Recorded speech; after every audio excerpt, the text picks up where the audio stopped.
All right. Well, as promised, I suppose I should start off with that song that I told Belle I was going to have to play if I could remember. This is a song that came from a meeting that I had, not a meeting, but some people I saw at LAX in the middle of the night when I was waiting for a connecting flight up to Northern California.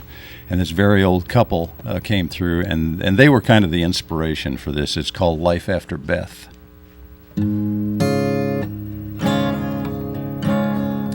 With my early morning paper, I was waiting on a pre-dawn flight up to Seattle. I saw that old man walking at me, holding a package to his chest. With all those empty seats to choose from, he landed in the one right next to mine. And smiling, he sat down, and I saw that treasure in his hands. He said, I guess that you can see. Oh, wrong line. Saw that treasure in his hands.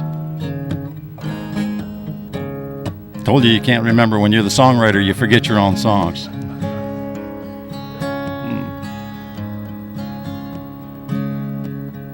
Smiling, he sat down,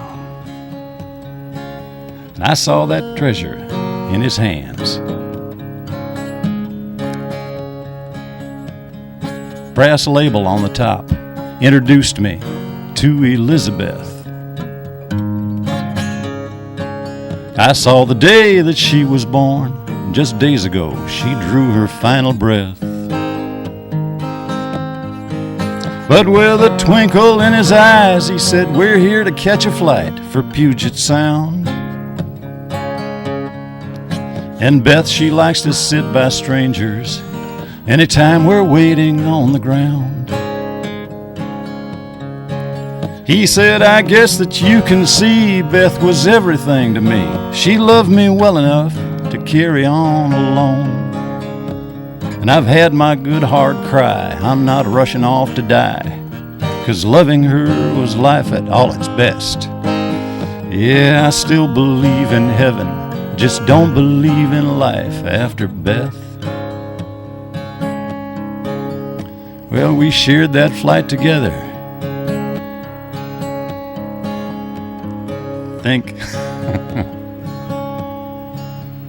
As he told me how she'd caused his love to grow. The three of us becoming friends in the hours as the clouds pass by below. And how on a cruise up to Alaska, watching the whales breach and blow. She told him, honey, when I'm gone, just remember, this is where I want to go. It was easy now to see Beth was his breathing memory. She loved him well enough to carry on alone. And he'd had his good hard cry, wasn't rushing off to die, 'cause loving her was life at all its best. Yeah, he still believes in heaven, he just don't believe in life after Beth. Yeah, he still believes in heaven, he just don't believe in life after Beth. Oh, well, a little choppy, but it's yeah. I got to quit writing songs and just remember the ones that I do. Let's see. The only song that my mother didn't like. Yeah. They say if you walk into a publisher in Nashville and pitch him a song and say, my mama really likes this one, it's like you might as well drive a stake through the heart of it. It's gone. So I sang this one the first time I sang it for my mother, and she's, oh, Wainwright, I don't like that song. You know, so maybe you'll figure out why as we get going here. It's 4 a.m., there's an alarm clock in my ear. In 30 minutes, I'll be 20 miles from here. Pulling in some filling station, in the heartland of the nation, and I'm a-working on my first heart attack. Yeah, I'm working on my first heart attack. I'm all stressed out and got me a bad back.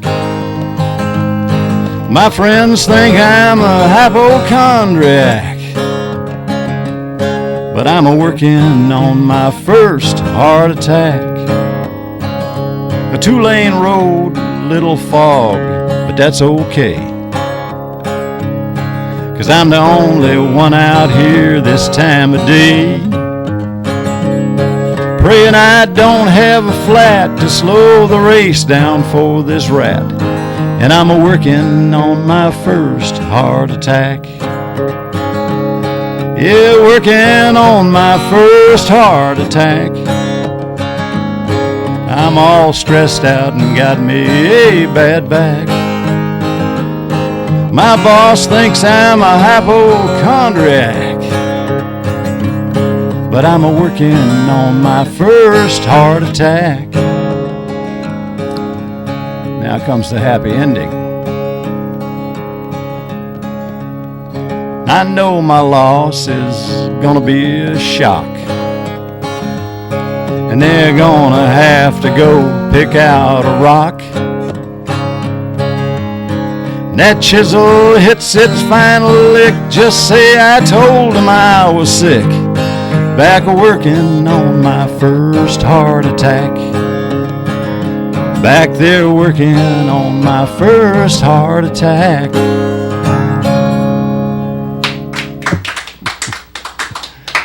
Oh, shall we do another one? Alrighty. This was inspired by a good friend of mine. His mother had great hopes for him. He had a college education, and like a lot of us who get wrapped up in music, that's all he wanted to do. And she came in one day and she says, "I wish you would just get a real job," like that. And so I thought, well, okay, I'm going to write a song called "Get a Real Job."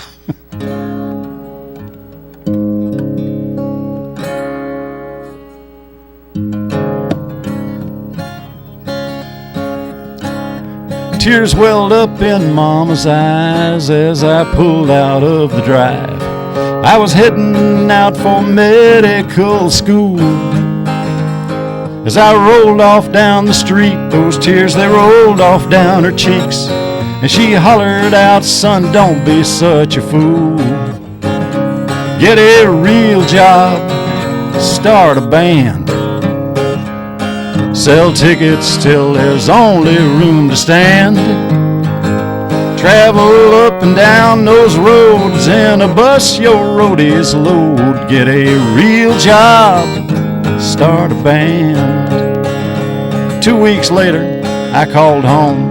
Mama choked up on the phone. I said, "I've changed my mind, I plan to study law." She said, "Son, I must confess, all your life is such a mess, and I know this news is gonna kill your pa.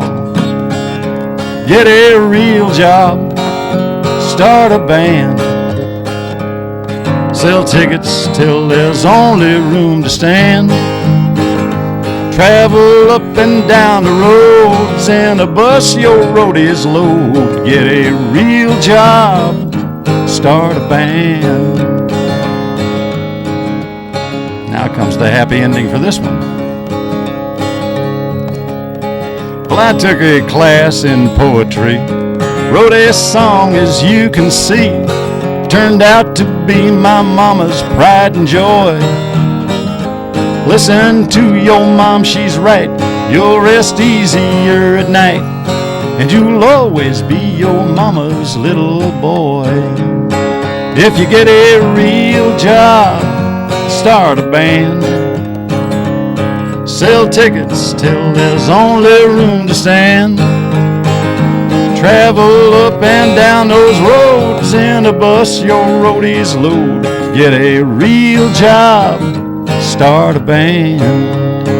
Yeah, you could streak across the sky in that Learjet you could buy. If you get a real job, start a band.